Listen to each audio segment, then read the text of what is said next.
ஆண்டவரே, ஒரு வார்த்தை சொல்லும், என் வாழ்வு நலமடையும்.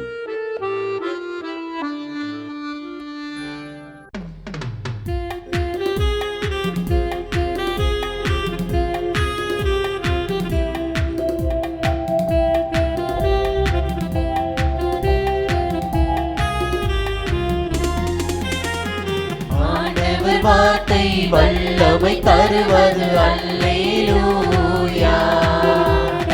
ஆண்டவர் வார்த்தை வாழ்வு தருவது அல்லேலூயா.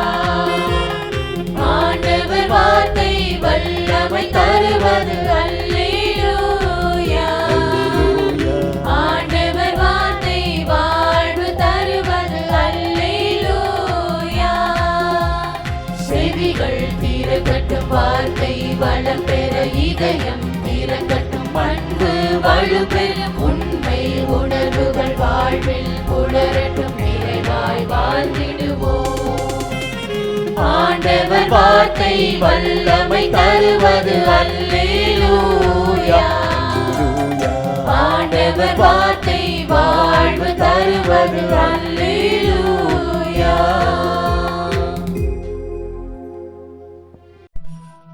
திருப்பாடல் 67. கடவுளே, எம்மீது இறங்கி எமக்கு ஆசி வழங்குவீராக. உம் திருமுக ஒளியை எம்மீது வீசுவீராக. அப்பொழுது உலகம் உமது வழியை அறிந்து கொள்ளும். பிற இனத்தார் அனைவரும் நீர் அருளும் மீட்பை உணர்ந்து கொள்வர். கடவுளே, மக்களினத்தார் உம்மை புகழ்வார்களாக. மக்கள் எல்லாரும் உம்மை போற்றுவார்களாக. வேற்று நாட்டினர் அக்களித்து மகிழ்ச்சியுடன் பாடிடுவராக. ஏனெனில் நீர் மக்களினங்களை நேர்மையுடன் ஆளுகின்றீர், உலகின் நாடுகளை வழிநடத்துகின்றீர்.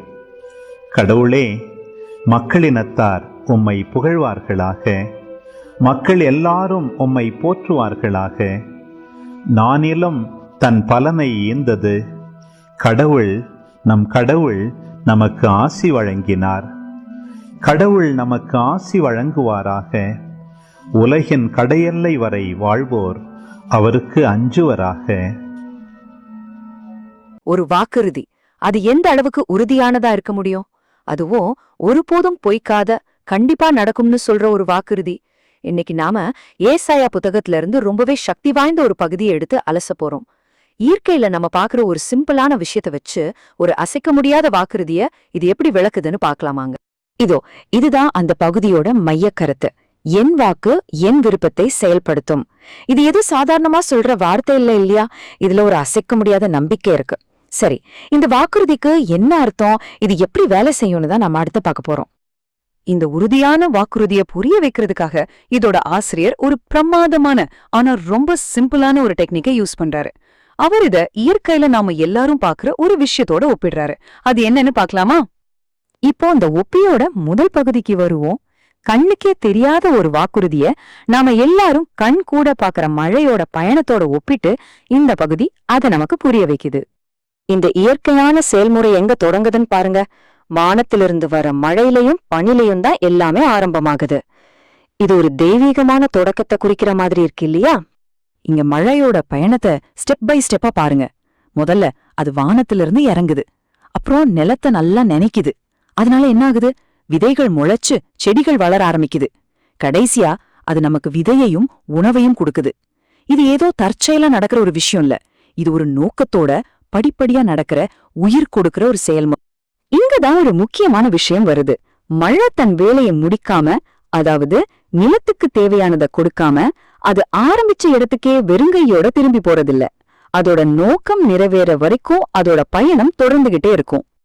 இப்போதான் கதையில ஒரு முக்கியமான திருப்பமே வருது. இதுவரைக்கும் நம்ம மழைய பத்தி பார்த்த இந்த லாஜிக் இப்போ கடவுளோட வாக்குறுதிக்கு எப்படி பொருந்துதுன்னு பார்க்க போறோம். இந்த ஒரு வரிதான் அந்த ரெண்டு உலகத்தையும் இணைக்கிற பாலம். ஆசிரியர் சொல்றார், மழை எப்படி இருக்கோ அதே மாதிரிதான் ஏன் வாக்கும் இருக்கும். இது ரொம்ப பவர்ஃபுல்லான ஒரு இணைப்பு. அப்படின்னா மழைக்கு இருக்கிற எல்லா குணங்களும் இப்போ வார்த்தைக்கும் உண்டுன்னு அர்த்தம். இந்த அட்டவணைய பாருங்க, இந்த ஒப்பீடு எவ்வளவு தெளிவா இருக்குன்னு. ஒரு பக்கம் மழை ஒரு நோக்கத்தோட வருது, வெறுமையா திரும்புறதில்ல. அதே மாதிரி இன்னொரு பக்கம் கடவுளோட வாக்கு ஒரு குறிப்பிட்ட விருப்பத்தை செயல்படுத்த வருது, தன் வேலைய வெற்றிகரமா முடிக்குது. இந்த இணைப்பு தான் அந்த வாக்குறுதியோட சக்திய நமக்கு உணர்த்துது. சரி, இப்ப நாம இந்த பகுதியோட முடிவுக்கு வர்றோம். மழைய போலவே வாக்குறுதிக்கும் ஒரு நோக்கம் இருக்குன்னா அதோட இறுதி முடிவு என்னவா இருக்கும்? பதில் வெற்றி நிச்சயம். அதத்தான் இந்த பகுதி ரொம்ப ஆணித்தரமா சொல்லுது. இந்த ஒரு வார்த்தை எல்லாத்தையும் விளக்கிடுது. செயல்திறன், அதாவது நினைச்ச காரியத்தை செஞ்சு முடிக்கிற சக்தி. கடவுளோட வாக்குறுதிங்கிறது வெறும் சத்தம் அல்ல, அது மழைய போலவே ஒரு குறிப்பிட்ட செயலை செஞ்சு முடிக்கிற திறன் கொண்டது. இங்க பாருங்க, அந்த வார்த்தை ஒரு இலக்க குறி வச்சு அனுப்புன அம்பு மாதிரி அனுப்பப்படுது. அது தற்செயலா வரல, ஒரு குறிப்பிட்ட வேலையை முடிக்கிறதுக்காகவே அனுப்பப்பட்டிருக்கு. இந்த ஸ்லைட அந்த வாக்குறுதியோட முழுமையான நிச்சயத்தை ரொம்ப அழகா காட்டுது. தோல்விக்கு வாய்ப்பே இல்ல, 0% தோல்வி. கடைசியா இந்த முழு வாதத்தையும் இந்த ஒரு வரியில முடிச்சிடலாம். வெறுமையா என்னிடம் திரும்பி வருவதில்லை.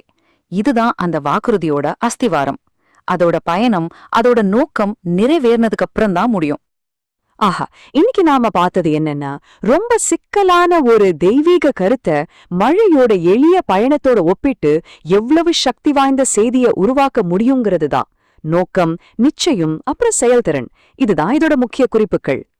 இந்த விளக்கத்தோட இறுதியில உங்களுக்கான ஒரு கேள்வி. தெய்வீக வார்த்தைக்கு இவ்வளவு சக்தி இருந்தா நாம பேசுற வார்த்தைகளுக்கு என்ன சக்தி இருக்கு? நம்மளோட வார்த்தைகளும் இப்படிப்பட்ட நல்ல மாற்றங்களை உருவாக்க முடியுமா? யோசிச்சு பாருங்க. திருப்பாடல் 24. மண்ணுலகும் அதில் நிறைந்துள்ள அனைத்தும் ஆண்டவருடையவை. நில உலகும் அதில் வாழ்வனவும் அவருக்கே சொந்தம். ஏனெனில் அவரே கடல்கள் மீது அதற்கு அடித்தளமிட்டார், ஆறுகள் மீது அதை நிலைநாட்டினவரும் அவரே. ஆண்டவரது மலையில் ஏறத் தகுதியுள்ளவர் யார்? அவரது திருத்தலத்தில் நிற்கக்கூடியவர் யார்? கரைபடாத கைகளும் மாசற்ற மனமும் உடையவர், பொய் தெய்வங்களை நோக்கி தம் உள்ளத்தை உயர்த்தாதவர், வஞ்சக நெஞ்சோடு ஆணையிட்டு கூறாதவர். இவரே ஆண்டவரிடம் ஆசி பெறுவார். தம் மீட்பராம் கடவுளிடமிருந்து நேர்மையாளர் என தீர்ப்பு பெறுவார். அவரை நாடுவோரின் தலைமுறையினர் இவர்களே.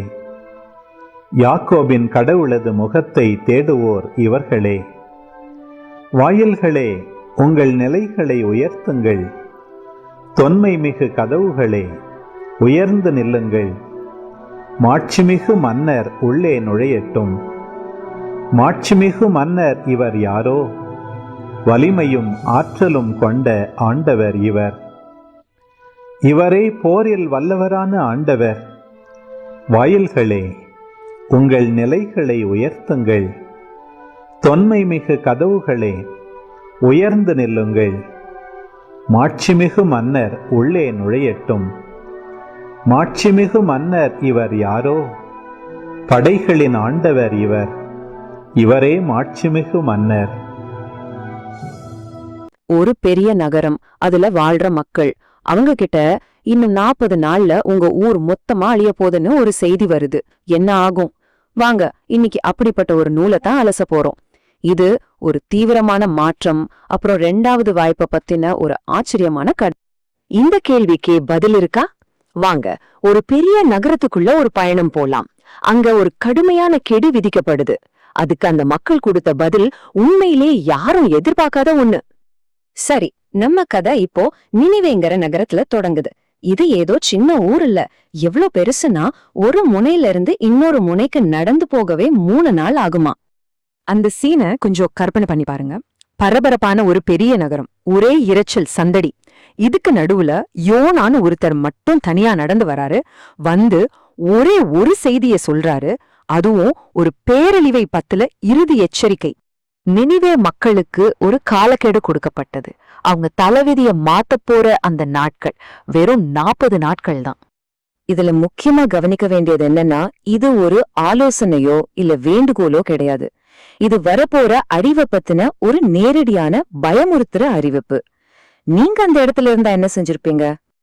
இப்பதாங்க கதையில ஒரு பெரிய ட்விஸ்ட் வருது.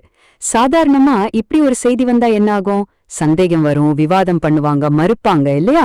ஆனா நினிவேல இது எதுவுமே நடக்கல. இதுதான் இந்த கதையோட முதல் ஆச்சரியம். எந்த கேள்வியும் கேட்காம மொத்த நகரமும் அந்த எச்சரிக்கை அப்படியே நம்பிடுச்சு. இந்த மனமாற்றம் யாரோ திட்டம் போட்டு செஞ்சதில்ல, அது தானா எழுந்துச்சு. சாதாரண மக்கள்ல ஆரம்பிச்சு அவங்க துக்கத்தை வெளிக்காட்ட சாக்கோட போட்டு இது ஒரு அலை மாதிரி நகரம் முழுக்க பரவுச்சு. இந்த மனமாற்ற அலை வெறும் மக்களோட நின்னுடல, காட்டு தீ மாதிரி பரவி வேகமா அதிகாரத்தோட உச்சியில இருந்த மன்னரோட அரண்மனை வரைக்கும் போச்சு. மன்னருக்கு இந்த செய்தி கிடைச்சதும் அவரோட எதிர்வினை மக்களை விட இன்னும் தீவிரமா இருந்துச்சு.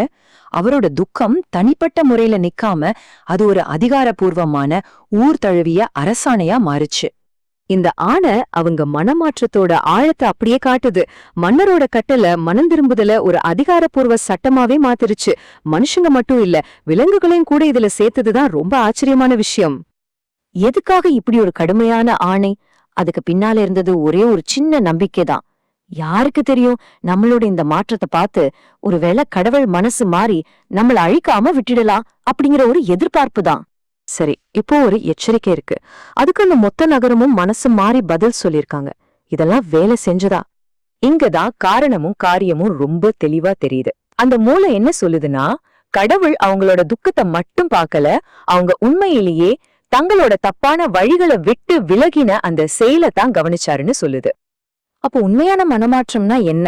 அது சும்மா ஐயோ தப்பு பண்ணிட்டேனேன்னு வருத்தப்படுறது மட்டும் இல்ல. இந்த நினிவே கதை காட்டுற மாதிரி நம்ம போற பாதையையே மொத்தமா மாத்தி செயல்லையும் திசையிலையும் ஒரு முழுமையான மாற்றத்தை கொண்டு வரதுதான். அப்புறம் என்னாச்சு? அவங்க செஞ்ச செயல்களை பார்த்த கடவுள் தன்னோட முடிவை மாத்திக்கிட்டாரு. அந்த அழிவு வரவே இல்ல, மொத்த நகரமும் காப்பாற்றப்பட்டது. பாருங்க, ஒரு கூட்டு முயற்சி தண்டனையே தடுத்து நிறுத்தியிருக்கு.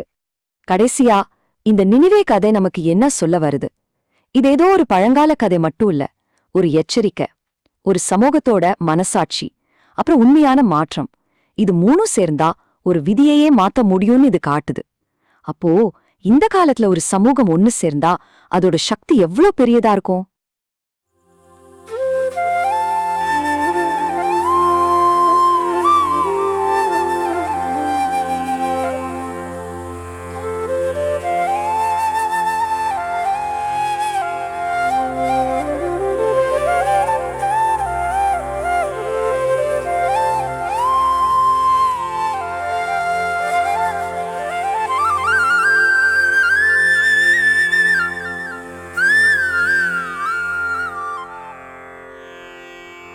தந்தை, மகன், தூய ஆவியின் பெயராலே ஆமென். வானகத் தந்தையே இறைவா, உம்மை போற்றுகிறோம். இயேசுவே ஆண்டவரே, உம்மை போற்றுகிறோம். தூய ஆவியானவரே, உம்மை போற்றுகிறோம். மூவொரு இறைவா, உம்மை போற்றுகிறோம். அருள் நிறை மரியே, எங்கள் ஆண்டவரின் தாயே, உம்மை போற்றுகிறோம். எங்கள் வானக தந்தையே இறைவா, கடந்த இரவு முழுவதும் எங்களை காத்து கண்ணயரச் செய்த உமது அருள் அன்புக்காக நன்றி கூறுகிறோம். நீர் தந்த இந்த புதிய நாளுக்காக நன்றியோடு உம்மை போற்றுகிறோம். எங்கள் வாழ்வில் ஒரு நாளை கூட்டித் தந்தமைக்காக உமக்கு நன்றி கூறுகிறோம். எங்கள் இயேசுவே ஆண்டவரே, காலைதோறும் உமது அருளன்பால் இரக்கத்தால் எங்களை நிரப்புவதற்காக நன்றி கூறுகின்றோம். இந்த நாளில் நீர் எங்கள் மீட்பராகவும் ஆண்டவராகவும் நல்ல ஆயனாகவும் இருந்தருளுமாறு உம்மை வேண்டுகிறோம். இயேசுவே, இன்று எங்களோடு தங்கும். எங்களை எமது விருப்பப்படியன்று உமது திருவுளப்படியே வழிநடத்தும். எங்கள் தொழிலை, முயற்சிகளை, உழைப்பை, படிப்பை, வேலைகளை ஆசீர்வதியும்.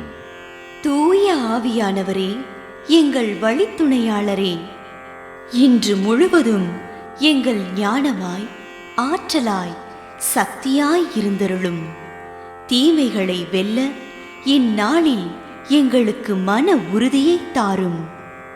எங்களை சந்திப்பவருக்கு அமைதியை, அன்பை, ஆறுதலை கொடுக்கும்படியாக எங்கள் உள்ளங்களையும் இல்லங்களையும் உமது தெய்வீக அமைதியால், அன்பால் நிரப்பியருளும். மூவொரு இறைவா, இந்த நாளையும் எங்களையும் எங்கள் எண்ணங்களையும் செயல்பாடுகளையும் பயணங்களையும் ஆசீர்வதியும்.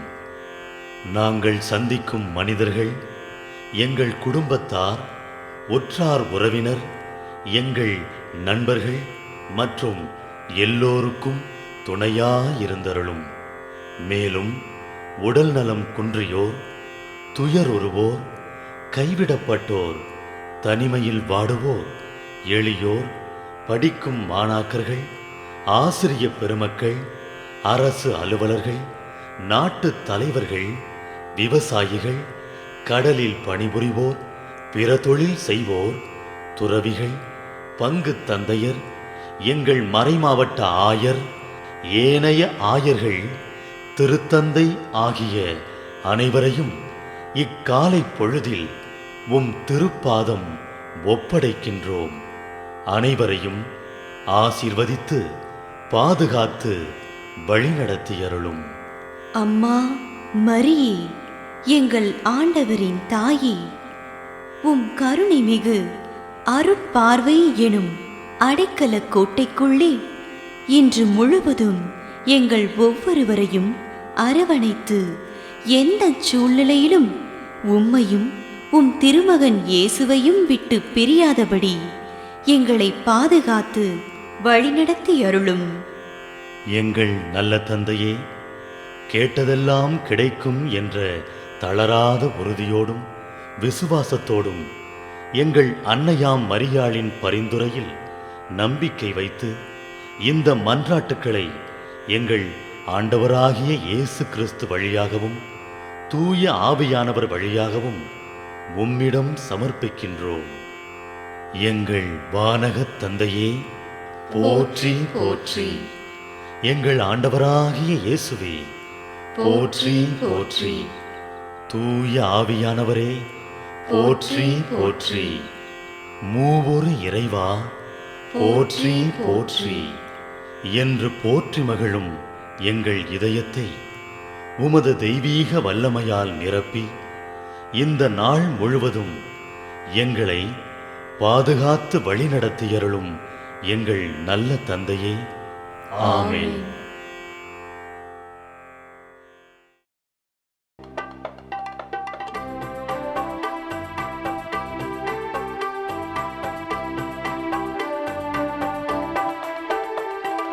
விண்ணுலகில் இருக்கின்ற எங்கள் தந்தையே, உமது பெயர் தூயதென போற்ற பெருக, உமது ஆட்சி வருக, உமது திருவுளம் விண்ணுலகில் நிறைவேறுவது போல மண்ணுலகிலும் நிறைவேறுக. எங்கள் அன்றாட உணவை இன்று எங்களுக்கு தாரும். எங்களுக்கு எதிராக குற்றம் செய்வோரை நாங்கள் மன்னிப்பது போல எங்கள் குற்றங்களை மன்னியும். எங்களை சோதனைக்கு உட்படுத்தாதேயும், தீமையிலிருந்து எங்களை விடுவித்தருளும். எங்களை விடுவித்தருளும். அருள் நிறைந்த மரியே வாழ்க, ஆண்டவர் உம்முடனே, பெண்களுள் பேறு பெற்றாய் நீயே. உம்முடைய திருவயிற்றின் கனியுமான இயேசுவும் ஆசி அருள பெற்றவர்.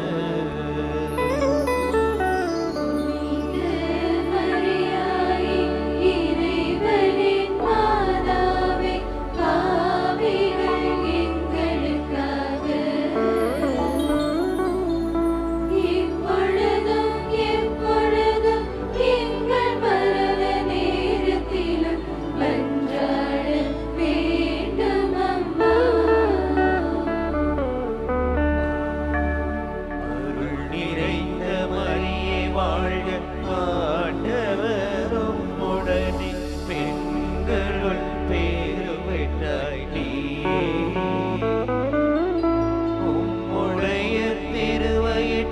கனியுமான இயேசுவும் ஆசி அருள பெற்றவர்.